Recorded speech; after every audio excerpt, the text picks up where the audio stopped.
လူကြီးမင်းတို့ရဲ့မျက်ဝန်းလေးတွေပါဝါမတက်စေဖို့နဲ့ပန်တာမျက်ကွင်းလေးတွေမဖြစ်စေဖို့အတွက်ကိုကျွန်တော်တို့ရဲ့ Skyway ကနေပြပြပေးတော့မှာဖြစ်ပါတယ်ခင်ဗျာ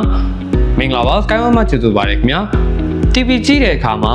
လူကြီးမင်းတို့ရဲ့မျက်ဝန်းလေးတွေကိုဂရုစိုက်ပေးဖို့နဲ့ TV ကြည့်ရမယ့်အကွာအဝေးလေးတွေကိုပြပြပေးတော့မှာဖြစ်ပါတယ်ခင်ဗျာပထမဆုံးအနေနဲ့ TV ကြည့်ရမယ့်အကွာအဝေးလေးတွေကိုပြပြပေးမှာဖြစ်ပါတယ်32လက်မဆိုရင်4ပေကနေ5ပေလက်မ40ဆိုရင်5ပေကနေ6ပေကွယ်43လက်မဆိုရင်5ပေကွယ်ကနေ9ပေ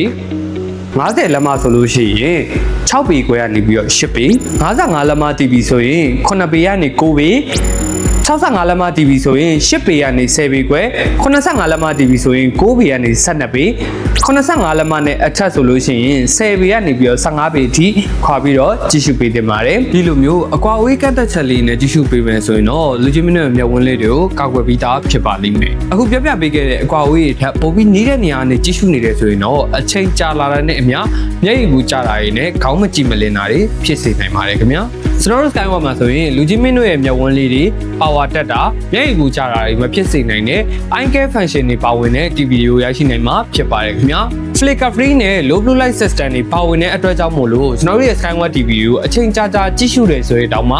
လူကြီးမင်းတို့ရဲ့မျက်ဝန်းလေးတွေကနေမျက်ရည်ဘူးကျဆင်းတာတွေပါဝါတက်တာတွေနဲ့မျက်လုံးရမ်းရံတာတွေမဖြစ်စေနိုင်တဲ့အတွက်ကြောင့်မို့လို့လူကြီးမင်းတို့ရဲ့မျက်ဝန်းလေးတွေကိုကာကွယ်ပြီးသားဖြစ်မှာပါနောက်တစ်ခုကတော့ TV ကြည့်ရတာအရင်ကြိုက်နေတတ်ပါတယ်ဆိုတဲ့သူတွေအတွက်20 rules ကိုလည်းလှုပ်ဆောင်ပေးတင်ပါတယ်ဒါကဘာလဲဆိုရင်တော့မိနစ်20ကြည့်ပြီးတိုင်းမှာပေ20အကွာအဝေးမှာရှိတဲ့အရာဝတ္ထုတစ်ခုကိုစက္ကန့်20ကြာအောင်ကြည့်ပေးရတာဖြစ်ပါတယ်ဒီလိုမျိုးမကြာခဏလုပ်ပေးခြင်းအပြင်မျက်လုံး6တာတွေနဲ့အမြင်မကြည့်လင်တာတွေကိုကောက်ွယ်ပြီးသားဖြစ်ပါလိမ့်မယ်ခင်ဗျာကဲဒီလောက်ဆိုရင်တော့လူကြီးမင်းရဲ့မျက်ဝန်းလေးတွေကို